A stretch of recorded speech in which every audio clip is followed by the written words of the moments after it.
Yung chiffon cake ko na walang ka-issue-issue. 5 medium eggs, i-separate ang egg yolk sa egg white.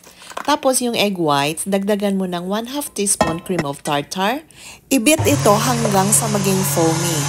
Kung maging foam na siya, unti-unti natin ilagay yung ating 1/3 cup of sugar. Bali, katatlo ko siya binuhos doon sa egg whites ko. Hanggang sa maging stiff thick.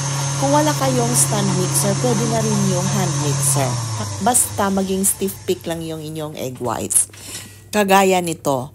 Ganyan ang pagka-stiff thick niya. Go back to our 5 egg yolks. Lagyan ng 1/4 cup white sugar, 3/4 cup full cream milk, 1/4 cup vegetable oil, 1 tablespoon vanilla essence.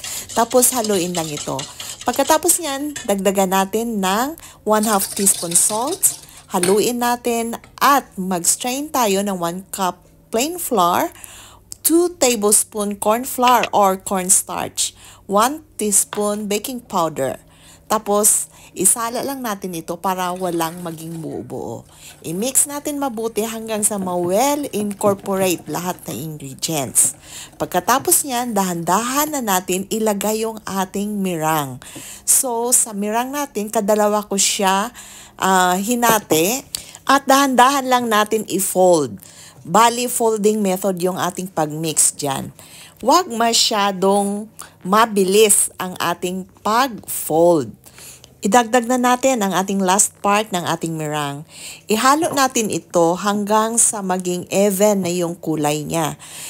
Just make sure na pati yung bottom ng ating mixing bowl ay ma-scrape natin kasi minsan meron dyan buo-buo na hindi natin mahalo para hindi tumigas yung ating chiffon cake.